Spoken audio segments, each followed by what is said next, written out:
Olá, você que me assiste, eu sou o pastor Renato Góes e quero compartilhar uma reflexão com você. Reflexão essa que é muito importante para os dias que estamos vivendo. E eu começo trazendo a seguinte pergunta: será que alguém poderia discordar de que estamos vivendo um tempo de conflitos em vários campos e em várias áreas da vida? Seria possível discordar disso? Perceba que a pandemia iniciada em 2020 deixou muito claro que a tendência do ser humano é estar sempre em conflito, seja em tempos de paz, seja em tempos de guerra. A própria pandemia foi rotulada como uma guerra, a guerra contra o novo coronavírus. Será que existe então alguma área da vida que seja imune a conflitos, alguma área que seja permanentemente pacificada? Tudo indica que não. E pensando especificamente no Brasil, na nossa pátria, quando estamos prestes a encerrar o mês que celebra a independência do Brasil, quando também estamos prestes a ir às urnas, mesmo sem nenhuma ameaça vinda do estrangeiro, será que nós podemos afirmar que o Brasil está vivendo em paz ou o Brasil está em guerra? Estamos sim vivendo tempos de muito conflito. Conflitos na política, conflitos na economia, conflitos nas universidades e escolas, conflito nas famílias e até mesmo conflito dentro das igrejas. A própria Bíblia nos ensina, ela deixa bem claro que de Gênesis até o Apocalipse, do seu primeiro livro até o último, nós vemos que os conflitos e as guerras fazem parte da existência humana desde que o pecado se infiltrou na criação perfeita de Deus. Ainda no Éden, cercado pela criação perfeita de Deus, o ser humano decidiu entrar em guerra contra o Deus Criador, desobedecendo a ordem que ele havia dado. A partir de então, os conflitos e guerras passaram sim a fazer parte da existência humana. E todos esses conflitos e guerras acabam nos distraindo. Mais do que isso, todos esses conflitos e guerras acabam tirando a atenção de muitos, inclusive do povo de Deus, a igreja, o povo comprado por Jesus na cruz. Em todas as guerras e conflitos que nos cercam, nós sempre temos essa tendência de assumir um lado da disputa. Até mesmo quando alguém senta para assistir uma partida de futebol, mesmo que o seu time não esteja em campo, quem assiste um jogo de futebol escolhe um time para torcer. É tendência do ser humano. Em todas essas guerras e conflitos que acabam nos cercando, nós temos sim a tendência sempre de assumir um lado da disputa, seja para militar nesse lado, nesse conflito, seja apenas para opinar sobre essa disputa. Todos assumimos sempre um lado nas guerras e disputas. E assim vamos então assumindo posição e até pegando em armas, muitas vezes, nos mais variados conflitos, nas inúmeras áreas da vida. Não existe mais quem deseje ficar isento. Todos queremos nos envolver, participar, no mínimo opinar sobre todos os conflitos e guerras, seja em qual área for que estejam acontecendo. E com isso, a própria Igreja de Jesus se distrai. Os discípulos de Cristo, hoje, parecem esquecer qual é a verdadeira guerra que estamos travando nessa vida. E a Bíblia é muito clara quando nos ensina, diante da afirmação do apóstolo Paulo, escrevendo na sua carta aos Efésios, no capítulo 6, verso 12, quando ele assim escreveu, inspirado pelo Espírito Santo. Porque a nossa luta não é contra sangue e carne, e sim contra os principados e potestades, contra os dominadores deste mundo tenebroso, contra as forças espirituais do mal nas regiões celestes. Esse, portanto, é o campo de batalha da Igreja de Cristo. Se Jesus é verdadeiramente Senhor da nossa vida, isso significa que fomos salvos por Ele e fomos feitos também cidadãos do céu. Antes mesmo e até acima da nossa cidadania humana. Você que me ouve, provavelmente é um cidadão brasileiro, uma cidadã brasileira. Mas se Jesus é nosso Senhor, antes de sermos cidadãos brasileiros, acima da cidadania brasileira, temos a cidadania celeste. O nosso compromisso maior e primeiro não é com as questões, com as causas, com as bandeiras dessa vida. Estamos aqui como Igreja de Deus para viver conforme os planos, princípios e projetos dele, o Senhor Deus. O plano de governo de Deus está na Bíblia. Os princípios e valores, as pautas, as prioridades de Deus estão na Bíblia, na sua palavra.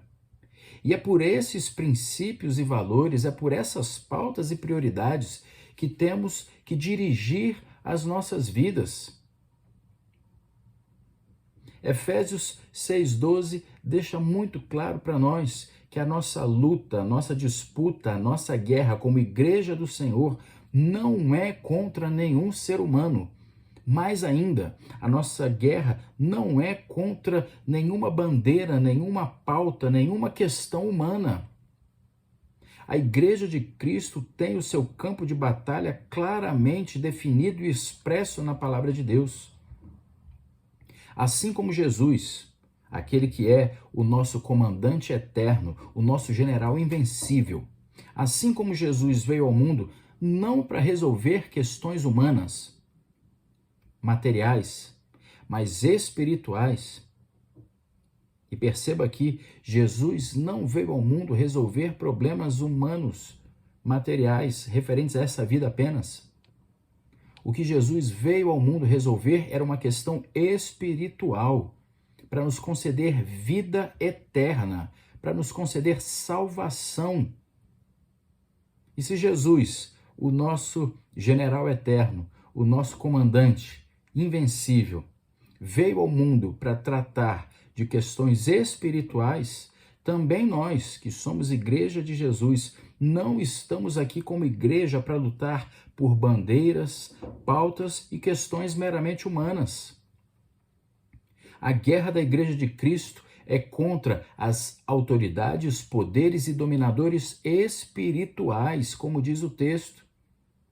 Perceba que o apóstolo Paulo, divinamente inspirado, usa 3 termos: autoridades, poderes e domínios, todos eles espirituais, desse mundo que se encontra em trevas espirituais. A Igreja de Cristo trava uma guerra espiritual que perpassa por todos os âmbitos e áreas da vida.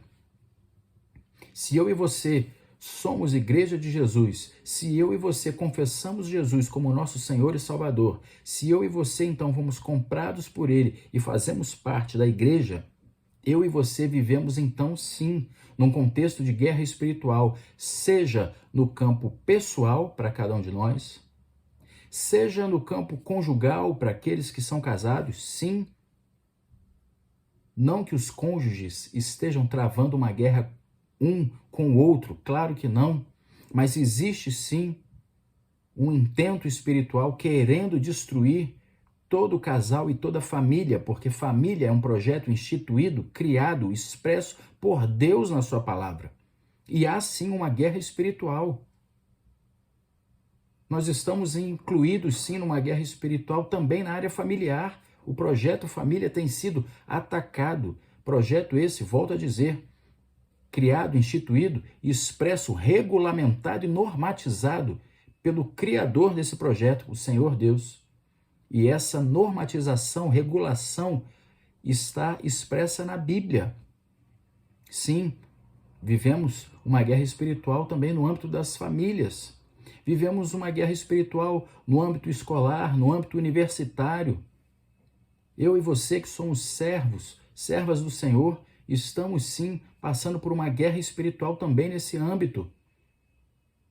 Existe uma guerra espiritual também no campo profissional, porque você que é servo e serva de Deus, muito mais do que apenas um profissional, você precisa dar testemunho no seu ambiente de trabalho, evidenciar a salvação e a transformação que Jesus operou na sua vida. E há uma guerra espiritual contra isso também no seu ambiente de trabalho.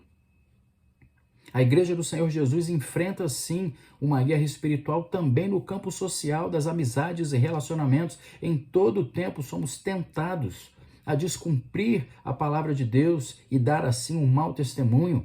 Existe uma guerra espiritual para nos fazer cair, não apenas para nos fazer cair, mas para denegrir o nome de Jesus, o nome que carregamos, então. Existe sim uma guerra espiritual em todos esses âmbitos e mais. Existe sim uma guerra espiritual no âmbito comercial, quando somos tentados a ser desonestos, seja comprando, seja vendendo. Existe uma guerra espiritual sim no campo eleitoral. Não pense você que a disputa é apenas ideológica ou eleitoral, porque não é. Existe sim uma guerra espiritual acontecendo no campo das eleições. Existe até uma guerra espiritual acontecendo no campo eclesiástico. Igrejas que estão deixando de olhar para quem precisam olhar. Estão desviando o seu olhar, perdendo o foco e por isso estão divididas. Assim como a igreja em Corinto, para quem o apóstolo Paulo também escreveu, evidenciando ali as divisões que havia naquela igreja, quando aqueles irmãos e irmãs em Cristo deixaram de olhar para Cristo e passaram a olhar para seres humanos. Passou a haver divisão naquela igreja, passou a haver guerra espiritual naquela igreja. E nós temos vivido tudo isso em nossos dias. Perceba que as ações humanas e materiais que precisamos tomar ao longo dos nossos dias, nas atividades cotidianas, não podem tirar o nosso foco do campo de batalha em que estamos travando a nossa guerra. Tomamos, claro, atitudes, posturas no campo material da nossa vida, mas tudo isso está inserido, sim, nesse campo de batalha, de guerra espiritual que a igreja está travando. E nessa guerra que travamos como igreja, perceba, nós não usamos estratégias nem armas humanas. Paulo, ainda escrevendo aos Coríntios, na sua segunda carta à igreja de Corinto, capítulo 10, versos 3 a 5, ele escreveu assim: porque embora andando na carne, ou seja, vivendo materialmente, não militamos segundo a carne, porque as armas da nossa milícia não são carnais e sim poderosas em Deus para destruir fortalezas, anulando nós sofismas e toda a altivez que se levante contra o conhecimento de Deus, levando cativo todo pensamento à obediência de Cristo. Mais ainda, a igreja, além de não usar estratégias e armas humanas, a igreja também não confia no poder de guerra, no poder bélico humano. Conforme nós encontramos no Salmo de número 20, verso 7, quando diz: uns confiam em carros, outros em cavalos, mas nós, o povo de Deus, confiamos e faremos menção do nome do nosso Senhor. A nossa guerra, seja em que área da vida que venha surgir o conflito, nossa guerra é espiritual. A nossa força, a nossa capacitação também é espiritual. Como encontramos no livro do profeta Zacarias, capítulo 4, verso 6, quando ele, inspirado por Deus, então escreveu: não por força nem por violência, mas pelo meu espírito, diz o Senhor dos Exércitos, o Senhor que detém todo o poder. Perceba que, num contexto de guerra, quem se distrai, morre. E a igreja de Cristo foi chamada para guerrear. A nossa guerra é uma guerra espiritual. A nossa bandeira, as nossas causas são espirituais. Mais ainda, o nosso general que vai à nossa frente é Cristo, o Filho do Deus vivo. É por ele que vivemos. E é o seu ensino que seguimos. São os seus princípios que defendemos. E é no poder e é no amor dele que nós fomos salvos, transformados e, mais ainda, comissionados.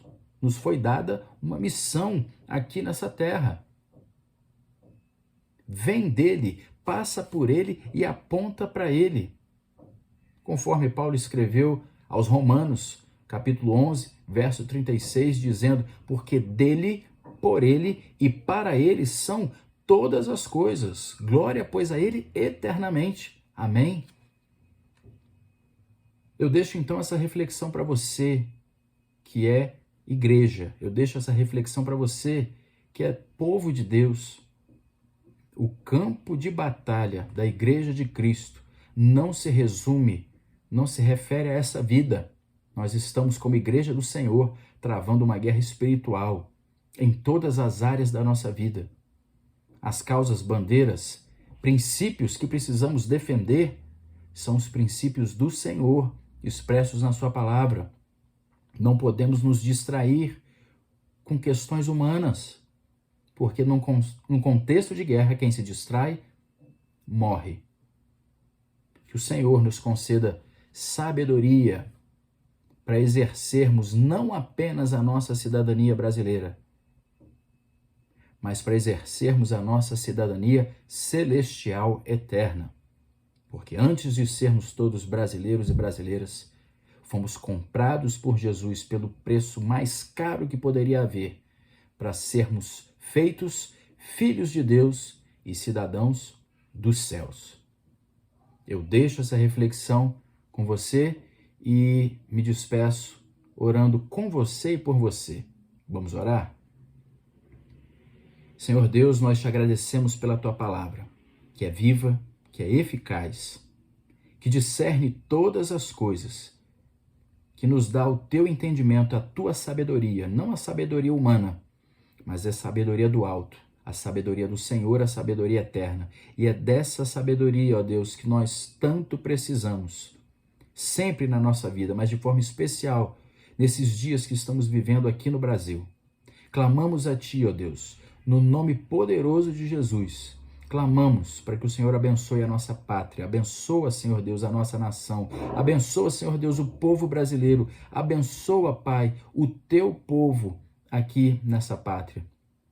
Que o Senhor conduza essa nação, que o Senhor conduza o Teu povo aqui, que a Tua igreja seja verdadeiramente sal e luz e faça a diferença que o Senhor espera que seja feita aqui. Que o Senhor tome em Tuas mãos as nossas vidas e a nossa nação. Concede-nos a Tua paz, concede-nos a Tua direção, que o Teu Espírito Santo guie o Teu povo em todo o tempo, mas de forma especial nesses dias tão importantes que estamos vivendo. Que a Tua presença seja conosco, que a Tua direção seja constante, que a Tua transformação seja operosa nas nossas vidas. É assim que nós oramos, não em nosso nome, mas em nome de Jesus, Teu Filho e nosso Senhor e Salvador. É em nome dele que oramos. Amém. Que o Senhor abençoe poderosamente sua vida e sua família. Que o Senhor abençoe poderosamente a nação brasileira, hoje e sempre, em nome de Jesus.